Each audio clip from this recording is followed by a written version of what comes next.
Yeah చూస్తున్నాం. ఎలా ఉంది? యా ఎక్సైటింగ్ ఉంది. ట్విస్టుల మీద ట్విస్టులు జరుగుతున్నాయి. లాస్ట్లో ఒక కొత్త క్రియేటివిటీని క్రియేట్ చేస్తుంది బిగ్ బాస్ 9. అందరినీ ఎగ్జైట్ క్రియేట్ చేస్తుంది. లాస్ట్ వీక్ వరకు ఒక ఉత్కంఠను అయితే క్రియేట్ చేస్తుంది. ఆడియన్స్లో ఒక చూడాలని తపనతో చూస్తున్న ఫీల్ అయితే క్రియేట్ అవుతుంది. రాత్రి రీతి వెళ్ళిపోయింది, ఎలా అనిపించింది? So sad ma'am, actually sorry brother, ఎందుకంటే Rithu unexpected elimination. No one expected Rithu was eliminated last week. ఎందుకంటే ఇది ఊహకు కూడా అందని ట్విస్ట్.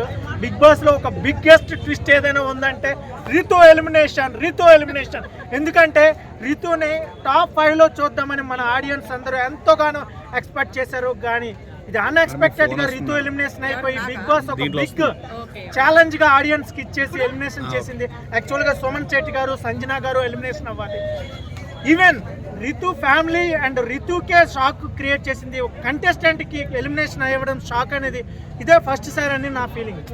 సూపర్. సో అంటే బర్నీ గారితో ఫైట్ అవడం వల్ల ఇట్లా జరిగిందని అంటున్నారు అందరు, నిజమంటారా? ఏది జరిగినా బర్నీ గారి మీద తోచేస్తున్నారు.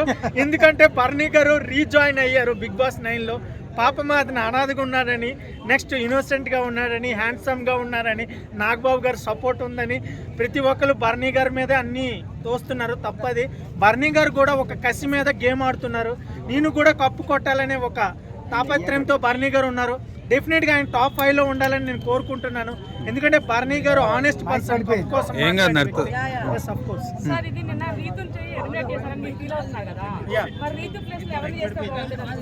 సంజనాని చేస్తే బాగుంది మ్యామ్. ఎందుకంటే సంజన గేమ్ అయితే టోటల్లీ వీక్. ఆమె టాస్క్లు ఆడట్లేదు, ఒక కమ్యూనికేషన్ స్కిల్స్ బాగోలేదు, ఏమీ బాగోలేదు. అసలు సంజనాని ఎందుకు ఉంటున్నారో బిగ్ బాస్ 9 నాకు అర్థం అవ్వట్లేదు. మా ఫోన్ వెనక పెట్ట అయితే భరణి గారిని బిగ్ బాస్ ఎందుకో వెనకేసుకొస్తుంది అంటున్నారు, మీరేమంటారు? బర్నీ గారిని వెనకేసుకొని ఏమి రాలేదు. బర్నీ గారు కొంచెం గ్లామర్ గా ఉంటారు. 50 years లో కూడా ఆనెస్ట్ పర్సన్, ఎమోషనల్ పర్సన్. ఆయన ఉండడం వల్ల ఒక ఎమోషన్ క్రియేట్ అవుతుందని ఎంకరేజ్ చేస్తుంది. Glamour is doesn't not matter కదనా. ఏమో బ్రదర్, ఆయన ఫిట్నెస్ బాగుంటుంది. ఆల్రెడీ నాగబాబు సార్ గారు చెప్పారు బర్నీ సార్ గారు మంచి ఫిట్గా ఉంటారు, మంచి హెల్దీ పర్సన్, మంచి ఆనెస్ట్ పర్సన్ అని. బహుశా అదేం లేదు, అతను గేమింగ్ కూడా మంచిగా ఆడుతున్నారు, టైమింగ్ బాగుంది అని నా ఫీలింగ్ బ్రదర్. భరణి గారికి మెగా ఫ్యామిలీ అండ దొరుకుతుంది, వాళ్ళనే లోపల ఉన్నారు అని చెప్తున్నారు. సో నిహారికతో మాట్లాడిన వీడియో క్లిప్ కూడా బయటపడ్డాయి, మీరేమంటారు? ఎస్, అఫ్ కోర్స్ అభిమానం అయితే ఉంటుంది. మెగాస్టార్ ఫ్యామిలీ ఆయన ఎంత ప్రేమిస్తారు, మెగాస్టార్ ఫ్యామిలీ కూడా ఆయన అంతగా లైక్ చేస్తారు యాజ్ ఎ ఫ్యాన్గా. సో ఆయన ఒక బిగ్ ఆర్టిస్ట్, సీరియల్ యాక్టరు, చాలా సినిమాలు కూడా చేశారు. అండ్ టాలెంట్ అనేది ఉండాలి, అది ఉన్నదే ఆయనకి. అందుకే ఇన్ని సంవత్సరాలు ఆయన తెలుగు ఫిల్మ్ ఇండస్ట్రీలో, సీరియల్ ఇండస్ట్రీలో చాలా అద్భుతంగా నడిపారు. సో డెఫినెట్గా ఆయనకి ఒక ప్లేస్ ఉంది, మంచి ప్లేస్ ఈ తెలుగు ఫిల్మ్ ఇండస్ట్రీలో కూడా. అది కూడా బిగ్ బాస్ ఒక సీనియర్గా రెస్పెక్ట్ ఇస్తుందని, ఆయన అలాగనే కాదు గేమింగ్లో కూడా ఆయన బాగా ఆడుతున్నారని నా feeling sir. So Bharani garu తక్కువ గేమ్లు ఆడినా కానీ, రీతు గారు భరణి గారి కన్నా ఎక్కువ గేమ్లు ఆడినా కానీ, మరి జనాలు భరణి గారికి సపోర్ట్ చేయడం ఎందుకు, రీతు గారిని బయటకు పంపించడం ఎందుకు? అది అన్ఫెయిర్ గా పరిగణిస్తున్నారు. ఈవెన్ రీతు వాళ్ళ ఫ్యామిలీ మెంబర్ కూడా అన్ఫెయిర్ అంటున్నారు, మీరేమంటారు? యాక్చువల్గా ఓటింగ్ పరంగా చూసుకుంటే బర్నీ సార్ది ఒక్కోసారి హైయెస్ట్ ఉండే, ఒక్కోసారి రితు గారిది హైయెస్ట్ ఉండే.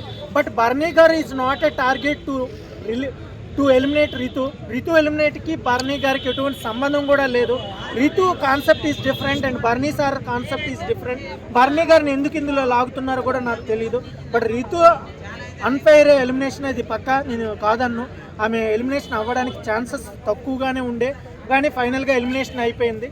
మరి ఆమె అన్ఫెయిర్ అంటే మరి ఫెయిర్ ఎవరు? బాబుకి ఇన్ఫర్మేషన్ చెప్పకుండా బాలయ్య బాబు దగ్గర నిజాలు దాచిపెట్టి బాలయ్య బాబు గారిని ఒక గదవని చేశారు. పెళ్ళి ఆగిపోతే పెళ్లి కూతురు పరిస్థితి ఎలా ఉంటుందో బాలయ్య బాబు పరిస్థితి కూడా అలా ఉంది. రేపు పెళ్ళంటే ఆగిపోతే పరిస్థితి ఎలా ఉంటుంది? పెళ్లి కూతురు ఎంత బాధపడుతుంది, పెళ్లి కొడుకు ఎంత బాధపడుతుంది?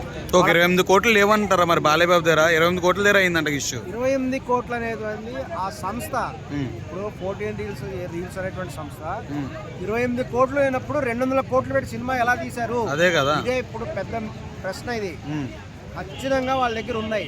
ఇది డబ్బు సమస్య కానే కాదు. ఖచ్చితంగా బాలయ్య బాబుని తొక్కాలి.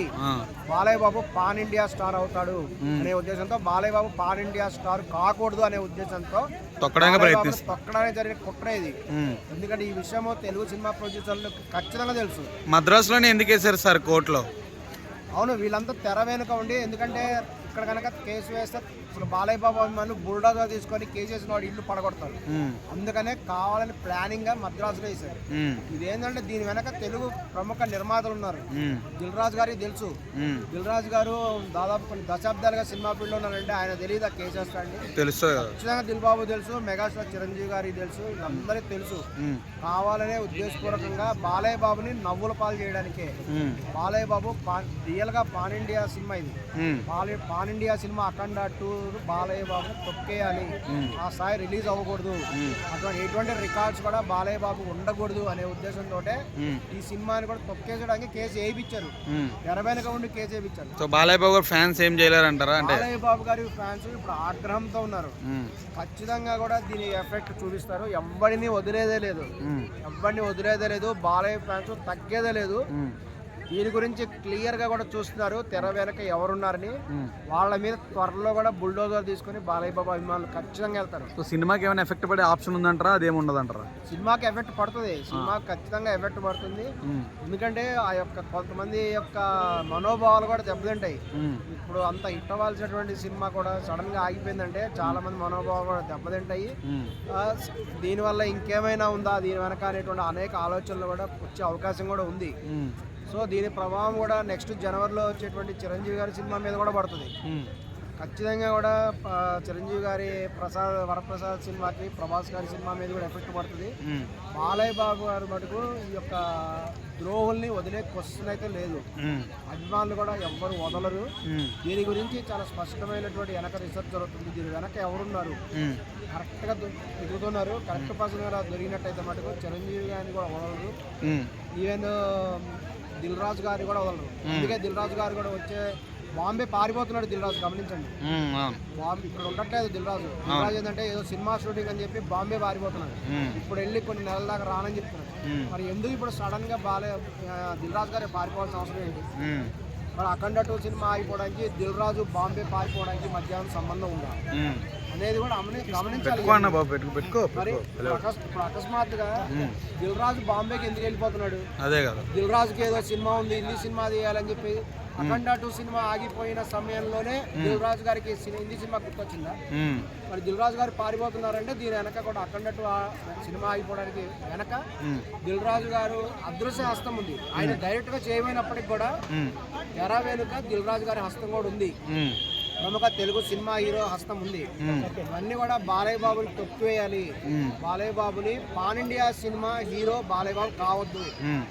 పాన్ ఇండియా రికార్డ్స్ ఏవైతే ఉన్నాయో బాలయ్య బాబు పేరు మీద ఉండకూడదు అనేటువంటి దృష్టితోటే బాలయ్య బాబు తొక్కివేయడానికే ఇది కుట్ర జరిగింది. అఖండ 2 అనేది ఖచ్చితంగా కుట్ర. ఇది బాలయ్య బాబు ఖచ్చితంగా దిల్ రాజు గారు ఉన్నారు. ఎందుకంటే దిల్ రాజు గారు